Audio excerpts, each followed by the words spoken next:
자, 여러분 안녕하세요. 자, 이번 시간에는 지난번에 이어서 백신과 면역 기억의 원리에 대해서 공부하도록 하겠습니다. 지난 시간에 아마 요 앞에서 멈췄을 텐데요.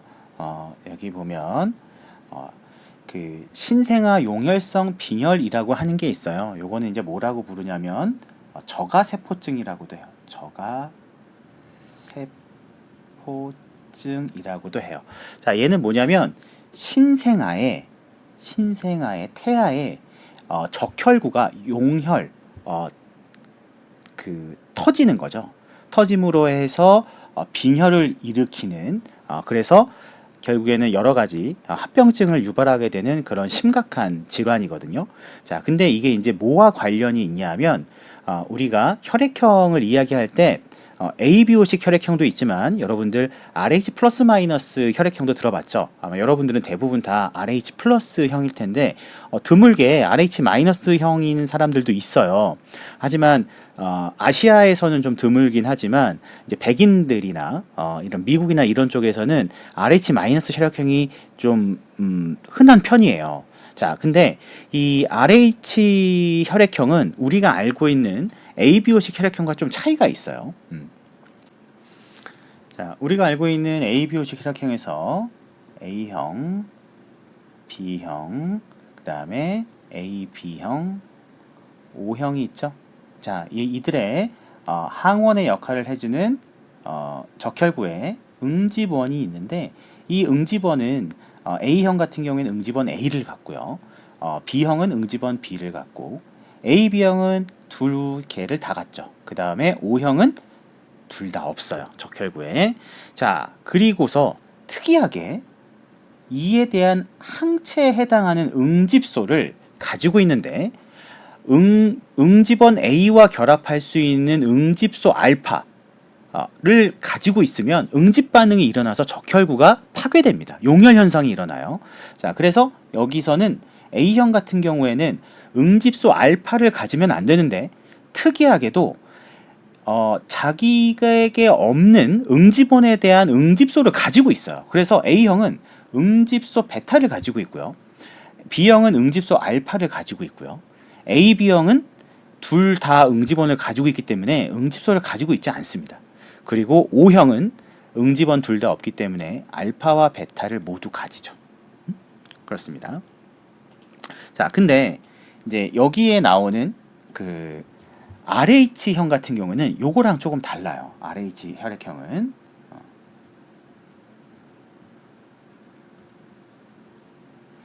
RH 혈액형은 RH 플러스와 RH 마이너스로 나뉘어지죠. 자, 그리고 여기에도 역시 이걸 결정하는 적혈구의 응집원이 있는데 RH 플러스는 응집원 D를 갖습니다. 그 다음에 RH 마이너스는 응집원 D를 갖지 않아요. 근데 이에 대한 항체에 해당하는 응집소 델타, 응집소 델타를 RH 플러스는 당연히 갖지 않고요. RH 마이너스가 ABO식 혈액형과 같다면 델타를 가질 것 같은데 이들은 델타를 갖지 않습니다. 자, 근데 여기서 끝나면 아무런 문제가 생기지 않는데 어떤 문제가 생기냐면 이 RH 마이너스 형이 응집원 델타를 경험하게 되면 그 이후에 얘를 응집소 델타를 생성할 수 있어요. 그래서 신생아 용혈성 빈혈은 바로 산모가 RH 마이너스 형인데 태아가 RH 플러스 형이어서 이 응집원 D를 경험하게 되고 그로부터 만들어지는 응집소 델타가 태아를 공격해서 이런 용혈성 질환을 만드는 게 문제가 되는 거예요. 자, 과정을 보면 이렇습니다. 자, 여기 산모가 있는데요. 자, 산모의 뱃속에 아기가 있어요. 아기가 있어요. 잘 자라고 있는 아기가 있는데 엄마가 RH 마이너스 형이에요. 근데 RH 마이너스는 단일 인자 유전인데요. 자, 엄마가 RH 마이너스예요. 자, 근데 아빠가 RH 플러스형이에요. 그러면 RH 마이너스에 대한 거를 라지 R과 스몰 R로 선생님이 이제 표현을 해보면 엄마는 동형 접합일 거기 때문에 열성 동형 접합이기 때문에 무조건 스몰 R로 RH 마이너스형일 겁니다. 자, 이때 아빠가 RH 플러스일 경우에는 자, 여기 플러스 마이너스라고 하면 이제 라지 R이거나 라지 R 스몰 R일 거예요. 자, 그러면 이때 여기서 태어나는 아이는 어머니께는 무조건 스몰 R을 받게 되지만 아빠로부터 라지 R을 받게 되면 이 아이는 무조건 뭐가 되는 거야? RH 플러스가 되는 거예요. 그래서 엄마가 RH 마이너스인 경우에 RH 플러스인 아빠일 확률이 높고 결국에는 태아도 RH 플러스일 확률이 높아요. 그러면 이 RH 플러스형인 태아가 있을 때 이 태아의 적혈구에는 여기에 응집원 D를 가지고 있는 거죠. 근데 이 태아를 임신하고 있을 때는 문제가 없어요. 왜냐하면 우리가 그 사람 같은 경우에는 이 태반과 탯줄을 통해서 그 엄마와 영양소와 그 다음에 산소와 그리고 노폐물을 교환을 하긴 하지만 혈액이 직접 섞이지는 않아요. 그래서 여러분들 혹시 얘기 들어봤는지 모르겠지만 엄마가 그 HIV 감염자예요. 에이즈 환자야. 그럼에도 불구하고 아이는 임신과 출산에 주의를 해서 치료를 받게 되면은 에이즈에 감염되지 않고 출산이 가능합니다. 그거는 본질적으로 산모의 혈액과 태아의 혈액이 직접적으로 섞이지 않기 때문에 그래요. 자, 그래서 이 첫 번째 태아를 임신 중에는 문제가 없어요. 자, 근데 어떨 때 문제가 되냐면 바로 첫째의 출산이에요. 첫째를 출산하게 되면 출산을 할 때는 이 그 태아의 태반이 자궁 내벽으로부터 떨어져 나오게 되는데 이때 출혈이 일어나게 돼요. 이때 출혈이 일어날 때 처음으로 태아의 혈액이 이 산모의 혈액으로 유입이 되는 경우가 있거든요. 그렇게 돼서 처음으로 산모가 이 응집원 D를 경험하게 됩니다. D를 만나게 돼요. 그러면 이것에 의해서 뭐가 만들어지냐면 처음으로 산모의 몸에서 응집소 델타가 만들어지게 돼요. 자, 이게 이제 어떻게 보면은 얘가 1차 면역 반응인 거예요. 1차 면역 반응. 1차 면역 반응으로 인해서 만들어지는 항체가 두 가지가 있어요. 두 가지가. 자, 하나가 IgM이 있고요. 그 다음에 기억세포에 의해서 만들어지는 IgG가 있어요. 자, 요 IgG는 누가 만드냐면 기억세포에 의해서 만듭니다.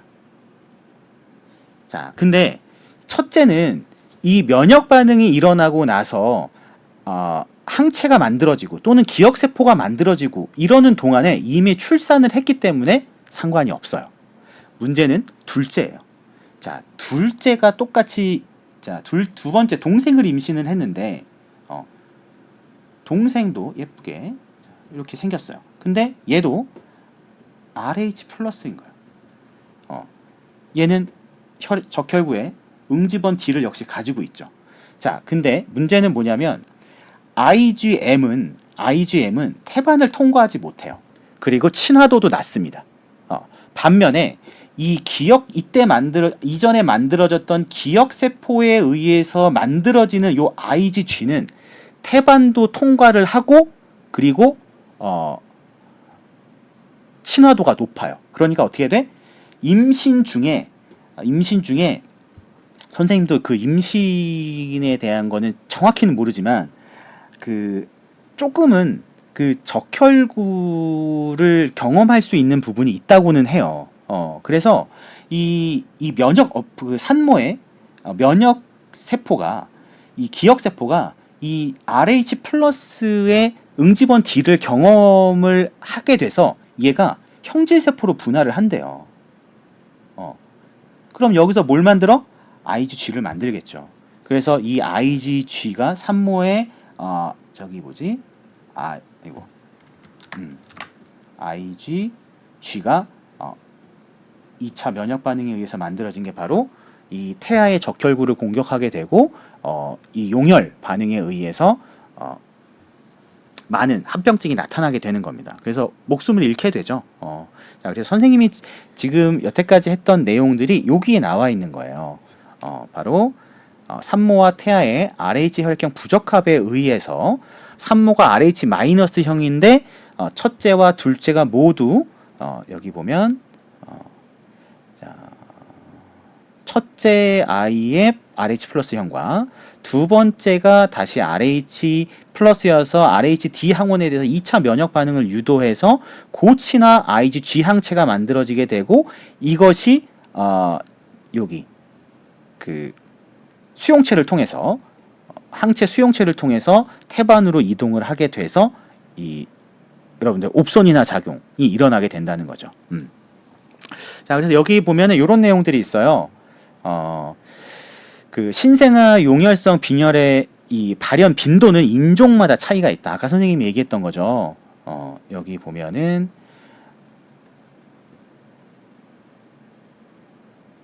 백인의 경우 임산부의 16%가 RH-예요. 뭐 이거는 성별에는 영향을 미치는 그런 게 아니라 상염색체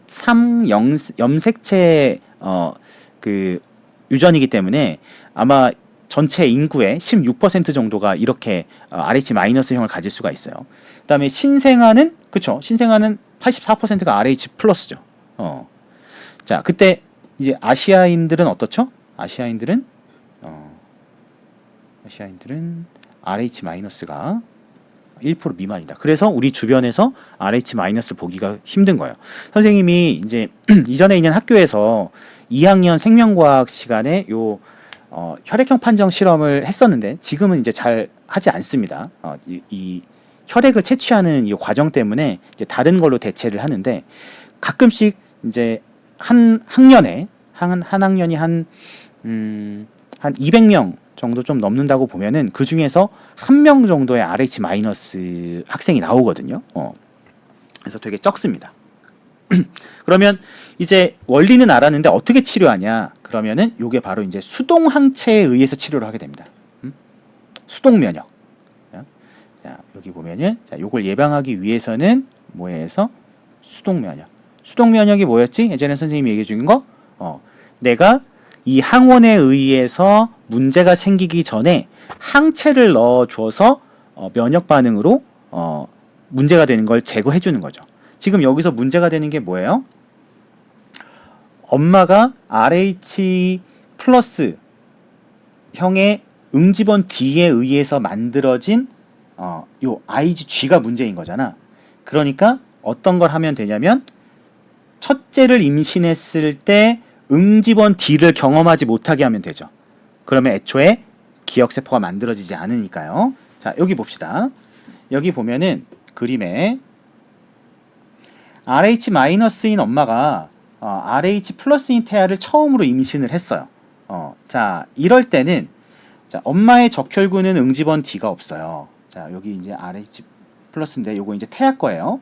자, 엄마 거는 없어요. 엄마 거에는 없다. 자, 그러면 엄마의 B세포, 여기 IgM을 가지고 있는 B세포가 이제 RH-D 항원을 처음으로 인식을 하게 됩니다. 자, 그래서 이제 뭐가 만들어지냐면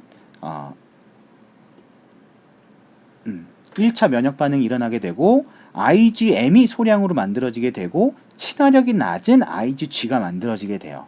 하지만 이렇게 만들어지는 동안에 첫째는 태어나게 되죠. 문제가 되지 않아. 그치? 자, 근데 RH-인 엄마가 이제 둘째도 RH 플러스 태아를 임신하게 됐어요. 자, 그랬을 때는 자, 여기 보면 기억세포에 의해서 만들어진 고친화력을 가진 IgG가 이 두 번째 태아의 적혈구를 파괴시켜 버리죠. 그래서 여기 보면 2차 면역 반응이 일어나게 되고요. 태아의 순환계로 많은 고친화력 IgG가 유입이 되고요. 그리고 이 IgG에 의해서 적혈구가 파괴되니까 문제가 생기게 된다.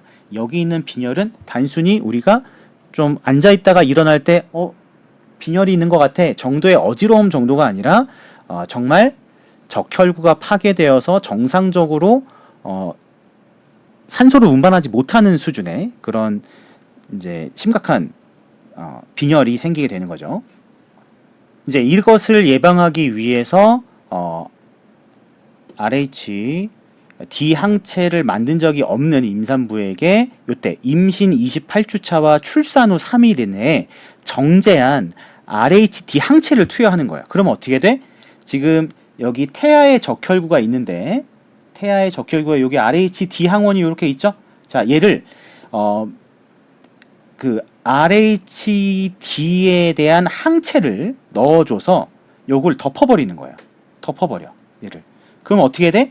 엄마의 비세포가 이 항원을 경험을 하지 않게 되겠죠. 그러면 1차 면역 반응이 억제돼요. 그 다음에 또 하나, 지금 여기 아까 맨 앞에 보면은 이 비세포에는 뭐가 있냐면 IgM에 의해서 항원과 이제 결합을 했을 때 여기에 의해서 촉진이 되는 부분도 있지만 여기 FC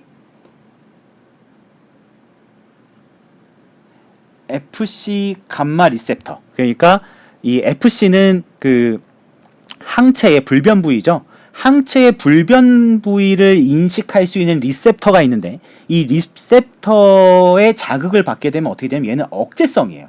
근데 지금 여기는 그 리셉터에 의한 자극이 없죠. 그래서 촉진이 되는 것인데 여기서는 수동 면역으로 넣어준 이 항 RHD 항체가 여기에 결합함으로 인해서 여기 이제 가려졌지만 여기 있을 거예요. 여기서 자, 억제하는 거죠. 그래서 혹시라도 요 IgM이 여기 IgM이 이거를 플러스를 한다고 하더라도 억제 신호에 의해서 증식이 되지 않는 겁니다. 그러면 애초에 1차 면역 반응이 일어나지 않기 때문에 기억세포가 만들어지지 않도록 하는 것이죠. 그렇게 해서 이후에도 후에 있을 임신에서 이 신생아 용혈성 빈혈 발생을 막을 수가 있다. 자, 이렇게 우리가 볼 수 있습니다. 그래서 우리가 여기서는 RH 플러스 마이너스 혈액형에 대한 것과 그 다음에 이 기억 면역 그리고 그 항체의 종류에 따른 친화도 이런 것들에 대해서 우리가 좀 같이 볼 수가 있었어요. 자, 그 다음으로 넘어가면요. 이제 인플루엔자 바이러스에 대한 그 백신 접종에 대한 얘기가 있어요. 우리가 성인이 되어서도 맨날 달라지는 이 인플루엔자 바이러스 때문에 계속 이제 접종을 받게 되죠. 이제 그 이유가 뭐냐면 돌연변이가 계속 일어나고 그 다음에 이전에 받았던 백신에 의한 적응 그 면역의 효과가 점점 사라지기 때문에 그래요. 근데 왜 사라지는지를 한번 같이 볼게요. 자, 인플루엔자는 해마다 새로운 종이 출현하게 되는데 이때 이제 이전과는 다른 항원을 가진 인플루엔자들이 나타나게 되죠. 자, 그때 여기 보면 이런 내용이 있습니다. 자, 첫 번째 인플루엔자 감염이 일어나게 되면은 바이러스가 가지고 있는 껍데기 단백질에 있는 여러 개의 에피토프가 지난번 얘기했죠. 항원 항체 반응을 일으키는 항체와 직접적으로 결합하는 그 부분에 대한 화학 물질을 우리가 에피토프라고 하는데 요것에 의해서 1차 면역 반응이 일어나요. 그리고 이에 대해서 우리가 고치나 항체를 갖게 됩니다. 우리가 그 인플루엔자에 처음으로 감염이 돼요. 1차 감염이죠. 1차로 감염이 돼요. 자, 그리고 나면은 그 우리 몸에서 1차 면역 반응에 의해서 기억세포들이 만들어지게 됩니다. 그때 이 형질세포나 기억세포들이 인식할 수 있는 에피토프가 예를 들어서 이 첫 번째 감염에 의해서 이렇게 네 종류가 만들어졌다고 칩시다. A, B, C, D 네 종류가 이렇게 만들어졌어요. 자, 그 다음에 다음 해에 이제 인플루엔자가 유행을 해가지고 다른 그 인플루엔자가 왔는데 얘는 뭘 가지고 있냐면 A, B, C는 그대로 가지고 있는데 새로운 E를 가지고 있어요. 근데 우리 몸에는 뭘 가지고 있죠? A, B, C, D를 가지고 있잖아. 그러니까 D는 못 쓰는 거야. 하지만 뭐는 그대로 작용할 수 있죠? A, B, C는 작용할 수 있는 거예요. 자, 그러니까 이 2차 감염 때는 어떻게 될까요? 증상이 나타나지 않고 이때 들어왔던 바이러스는 제거가 되죠. 제거가 됩니다. 자, 3차 볼까요? 3차는 A, B는 같지만 E와 함께 F가 새로 생겼네요. 자, 그 다음에 4차를 볼까요? 4차에는 A만 남아있고 E, F, G가 남았네요. 그쵸? 그러면 이 4차 때까지는 3차와 4차 때까지는 물론 제거되는 효율은 떨어지겠죠. 점점 줄어들기 때문에. 하지만 이때까지만 해도 A가 남아있기 때문에 이 바이러스는 우리가 기존에 가지고 있던 항체로 제거가 가능하죠. 반면에 지금 5차 감염 때 어떻죠? 5차 감염이 되면서 드디어 이제는 기존에 가지고 있던 게 아무것도 남아있지 않게 되죠. 그러면은 어떻게 돼요? 새로운 1차 면역 반응이 일어나게 되고 그에 의해서 뭐가 생기죠?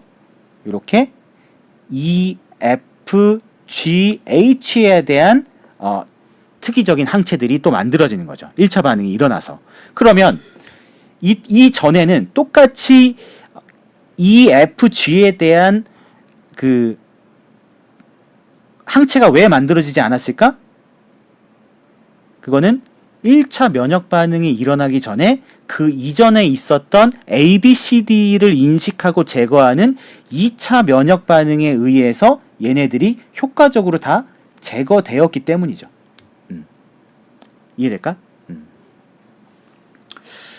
근데 이제 실제로는 이거보다 훨씬 더 많고 훨씬 다양하기 때문에 이렇게 5차까지 뭐 걸리지 않고 넘어갈 수 있냐? 그거는 이제 알 수 없죠. 그렇죠? 이 면역이라고 하는 거는 그 개인차가 있고요.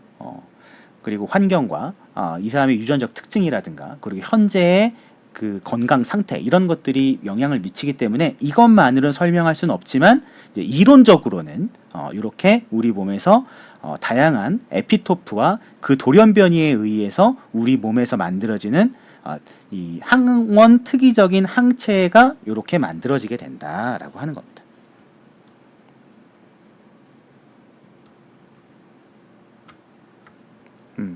자, 이전에서 배웠던 이 기억 면역, 2차 면역 반응을 이용해서 이제 우리는 백신을 만들어서 사용하게 됩니다. 여기 보면 백신 접종을 통해서 사람들은 특정 병원체에 대한 면역 기억을 만들게 되고 그래서 그 같은 병원체의 감염으로 인해서 질병에 걸리지 않도록 하는 겁니다. 예전에도 그러니까 백신이 개발되기 이전에도 우리 사람들은 그 경험적으로 좀 알고 있었어요. 한 번 그 병에 걸리고 나면 두 번째로 그 병으로 죽지는 않더라. 근데 이게 경험적으로는 알고 있지만 그게 정확히 왜 그렇게 되는지 몰랐고 그거를 우리 그 질병 예방에 활용할 수는 없었죠. 근데 이걸 처음으로 만들었던 사람이 바로 에드워드 제너가 그 당시에 엄청나게 그 사람들이 죽었던 치사율이 높았던 천연두라고 하는 두창 바이러스를 이제 예방하는데 처음으로 만들어서 쓰게 됐습니다. 그래서 그때의 백신에서부터 지금의 다양한 코로나19 백신까지 계속 발전해 오고 있습니다.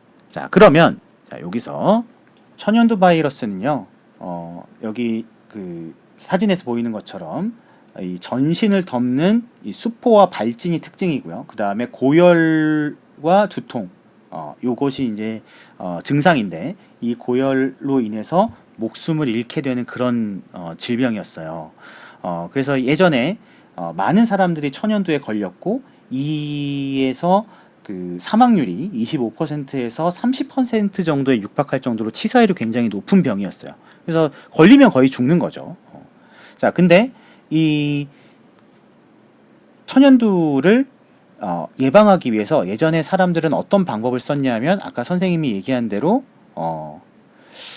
그 경험적으로 이전에 천연두를 약하게 앓고 지나가면 다시는 천연두로 죽지 않더라라고 하는 거를 알고 있었기 때문에 이전에 천연두에 걸렸던 사람의 고름이나 그다음에 이 사람이 전에 입었던 옷을 입어본다거나 이런 것들을 통해서 약하게 이 천연두에 걸리고자 했었어요. 그래서 실제로 약하게 천연두를 앓고 넘어가는 사람도 있었고 그냥 천연두에 걸려서 죽는 사람도 있었어요.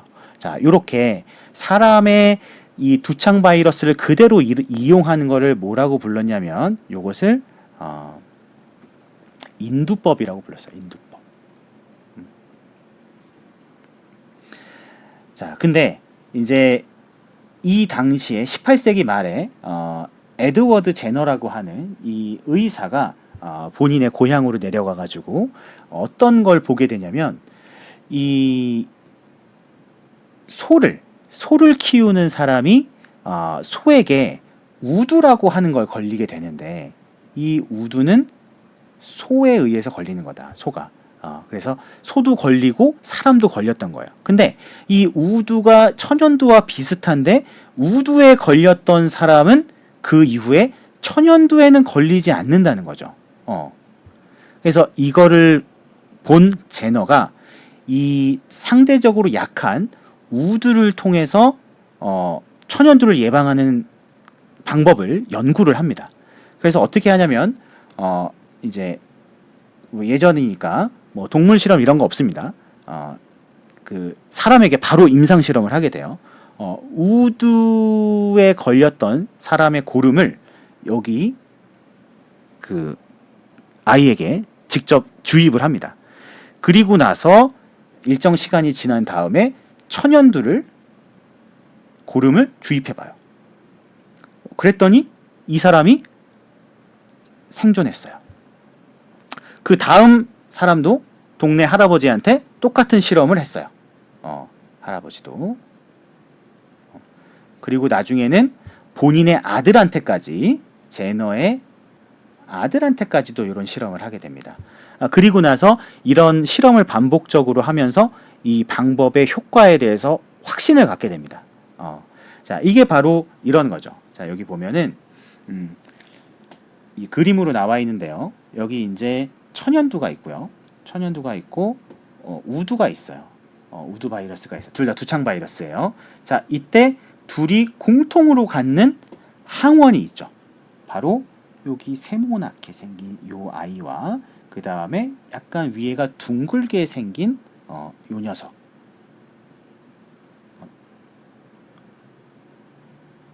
요 녀석이 있네요. 그쵸? 그리고 이제 다른 것도 있고요. 자, 이렇게 했을 때 우두를 겪게 되면 표면에 대한 항체가 만들어지게 되는데 이때 만들어진 요 항체가 나중에 천연두에 걸렸을 때 천연두 바이러스를 결합해서 제거할 수 있는 거죠. 아까 요 삼각형을 인식했던 요 녀석. 삼각형을 인식했던 요 녀석과 그 다음에 둥근 부분을 인식했던 요 초록색.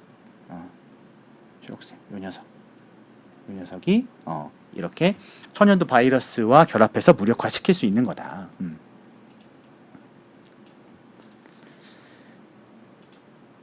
자, 이게 이제 최초의 그 백신이었고요.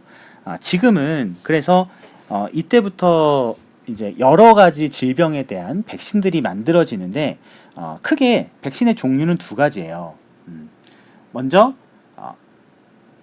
그 이전에 기존에 있는 병원체를 독성을 좀 약화시켜서 그대로 사용하는 생백신이 있고요. 생백신. 그 다음에 이 병원체를 아예 불활성화시켜서 죽여서 사용하는 사백신이 있어요. 뭐 세균 같은 경우에는 살아있다 죽어있다라고 할 수 있긴 하지만 바이러스는 살아있다 죽었다 하지 않잖아요. 그래서 얘가 활성화되어 있느냐 비활성화되어 있는 경우냐 요 두 가지로 구분하면 될 것 같아요. 근데 이제 조건이 있죠. 이 활성화되어 있는 거를 쓸 때는 그대로 쓰면 그냥 질병에 걸려버리니까 안 되겠죠. 그래서 생백신은 독을 약화시킵니다. 약독화 과정을 거쳐야 돼요. 그 다음에 사백신은 이 병원체를 아예 사멸, 사멸이라고 하는 거는 아예 없애는 게 아니라 불활성화 시키는 거예요. 불활성화. 즉 숙주세포 안에서 증식하지 못하게끔 처리를 하는 겁니다. 자, 그렇게 해서 사용을 하게 되는데 여기서 보면은 뭐가 뭐보다 강력하다? 아무래도 약독화 바이러스가 사백신보다는 강력합니다. 왜냐하면 이 사백신은 이 불활성화 과정에서 원래 가지고 있던 항원들이 많이 변질되죠. 반면에 이 약독화 생백신은 그래도 기존에 있는 병원체가 가지고 있는 항원들을 더 많이 보유를 하고 있기 때문에 이 두 가지 경우에 만들어지는 항체에서는 생백신이 더 효과가 클 수밖에 없다.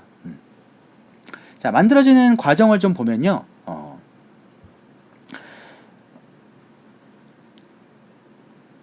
병원성이 있는 바이러스를 여기 보면 병원성이 있는 바이러스를 사람이 아닌 다른 동물의 세포에서 키우게 돼요. 그러면 이 바이러스가 그 동물에서 적응을 하면서 그 동물에서 잘 증식할 수 있도록 변이가 일어나게 되는데 상대적으로 그러면 어떻게 되는 거야? 사람 세포에서는 잘 자라지 않도록 되는 거죠. 그래서 그 독성이 약화된 바이러스를 인위적으로 만드는 겁니다. 자, 이 과정을 보면요. 자, 동물을 활용한 약독화 백신 제조 과정입니다. 그래서 원래는 이제 사람에게서 얻은 요 바이러스를 이제 원숭이나 다른 동물로 가져가서 감염을 시켜요. 그래서 이 여기는 이제 원숭이를 이용했네요. 원숭이에게 이걸 감염시켜서 한동안 원숭이에게 적응해서 자라도록 합니다.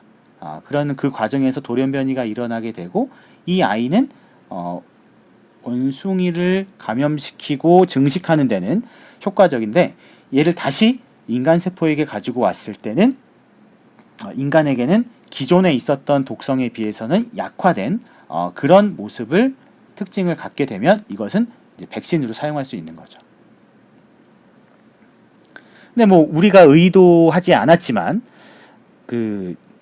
얘가 사람에게 더 큰 독성을 나타낼 수도 있어요. 그러니까 이런 것들은 백신을 개발하는 과정에서 실험을 통해서 계속 안정성을 확인을 해야 되는 겁니다. 자, 그 다음에 여러분들이 코로나19 때 사용했던 백신은 mRNA 백신이라고 여러분들 들어봤을 겁니다. 자, 그래서 이 mRNA는 바로 핵산을 이용하는 건데 예전에는 병원체가 가지고 있는 요 항원을 이용해서 만든 거죠. 근데 지금은 이 항원만 따로 정제해서 만들거나 또는 이 항원을 만들 수 있는 핵산, 이 핵산의 종류는 뭐가 있죠? DNA와 RNA가 있죠. 그렇죠? 자, 요걸 이용해서 요게 이전에 우리에게 필요했던 항원을 만들도록 이렇게 할 수가 있죠. 이동할까요? 자, 그렇게 해서 지금은 정제된 그런 항원뿐만 아니라 핵산도 백신에 이용을 하게 된다. 자, 여기 보면은 이런 내용이 있어요. 자, 약독화 바이러스 생백신에 의한 부작용을 줄이기 위해서 실제로 그 독성을 더 낮추기 위해서 항원성이 강한 바이러스를 구성하는 그 여러 가지 중에서 하나의 성분에 대해서만 정제해서 만든 백신을 서브 유닛 백신이라고 합니다. 그래서 이 정제하는 과정에서 감염성 입자를 완전히 제거하지 못하게 되면 백신 접종 때문에 오히려 또 질병이 유발될 수 있는 것은 물론 마찬가지죠. 자, 이것에 대한 그 예시로 B형 간염 바이러스가 있어요. 이 B형 간염 바이러스 백신을 만들 때는 요 표면 항원이라고 불리우는 요 바이러스 표면 단백질을 표적으로 해서 만들게 돼요. 자, 여기 보면 표면 그 B형 간염 바이러스가 이렇게 유전 물질로 DNA를 갖는 DNA 바이러스인데, 여기에 보면 이제 다양한 단백질 항원들을 갖습니다. 이때 이제 여기 표면 항원 HBsAg 항원들을 이제 표적으로 해서 만들게 되는 거죠. 예전에는 이 정제하는 항원 입자들을 정제하는 과정에서 감염성 입자들이 제대로 이제 제거가 안 돼서 그것 때문에 부작용이 발생을 했었는데, 이제 재조합 DNA 기술을 이용해서 여기 이 HBV의 표면 항원을 보호하는 이 유전자를 효모균에게 유전체를 삽입을 해요. 그리고 나면은 이 효모균을 배양을 해서 요 표면 단백질을 만들어낼 수가 있고, 요걸 가지고 백신을 만들면 이러한 부작용을 많이 줄일 수가 있었다는 거죠. 그래서 이제 1986년도에 도입이 되어서 지금 접종을 받은 85%가 이 보호 면역을 갖게 되었다. 자, 그 다음에 그 재조합 DNA 기술로 또 그 다른 백신을 만드는 방법 중에는 이런 게 있네요. 특정 바이러스를 분리해가지고 시험관 내에서, 그러니까 체내 밖에서 돌연변이를 일으키는 방법이네요. 그래서 이 돌연변이 된 유전자들로 구성된 바이러스 유전체를 기존에 있는 야생형 그 바이러스들의 유전자를 교체를 해서 인위적으로 독성을 약화시키는 백신을 만드는 거다. 다음 페이지에 보면은 이제 요 두 가지에 대한 그림이 나와 있어요. 자, 여기 그 병원성 바이러스를 분리를 해서 요걸 그대로 쓰면 이제 정말 그 이 질병에 걸려버리니까 여기서 독성을 약화시키기 위해서 유전자를 헥사닌 요 유전자 부분을 여기 요 부분 있죠? 요 부분을 따로 분리를 시킨 다음에, 그 다음에 첫 번째로는 이제 독성 유전자를, 요 부분이 이제 독성 유전자인데요. 요 부분을 아예 제거시켜 버리거나 없애버리거나, 아니면 여기에 이렇게 부분적으로 돌연변이를 일으켜서 독성 유전자를 변형시킨 이 재조합된 것들을 대체하는 이런 방법이 있다. 자, 이제 마지막으로 항원 보강제라는 게 있는데요. 요거 이제 무슨 개념이냐면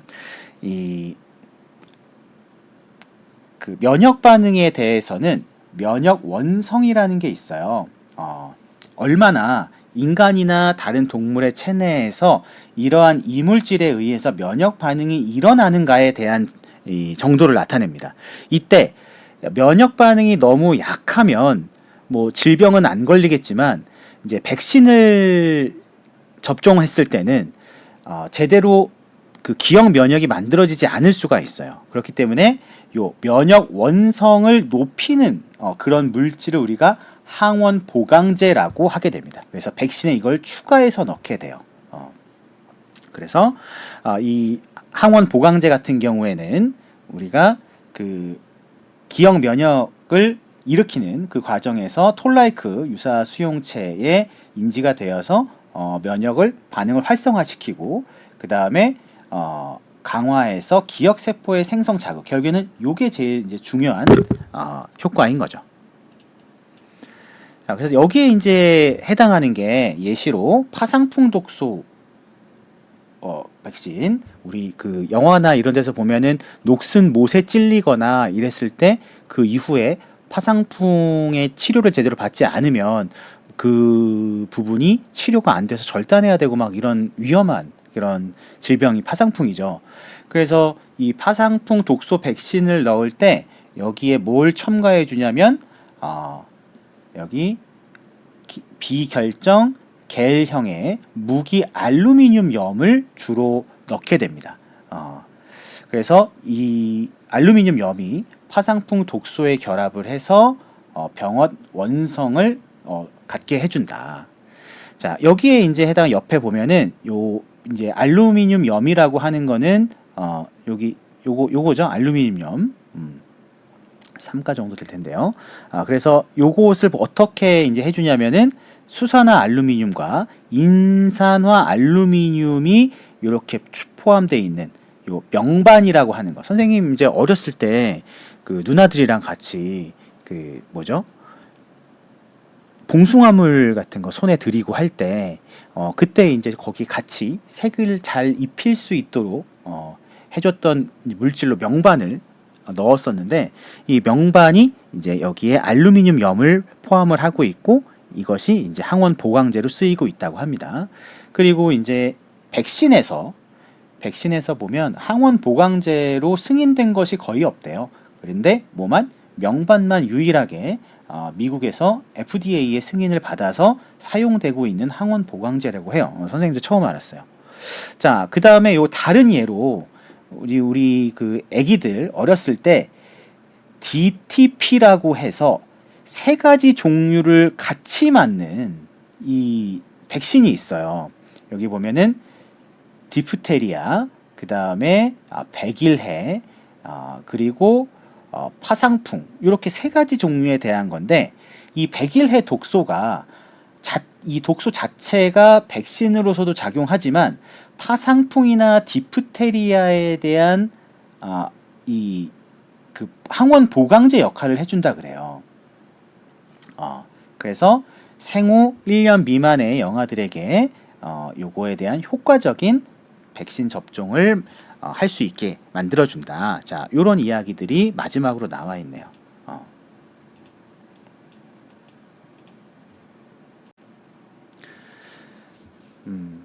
자, 이렇게 우리가 한 학기 동안 선생님과 함께 면역체계 이해를 함께 수업을 했는데요. 지금 이제 여러분들 고3이라고 하는 굉장히 힘들고 어려운 시기를 지나고 있습니다. 근데 아마 이런 시간들이 여러분들에게는 1차 면역 반응이 아닐까라는 생각을 했어요.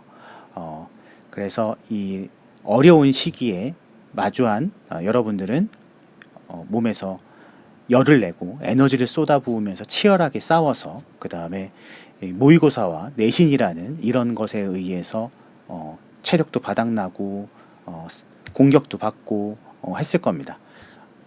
하지만 이 뒤에는 여러분의 몸에 기억세포가 남아있을 거예요.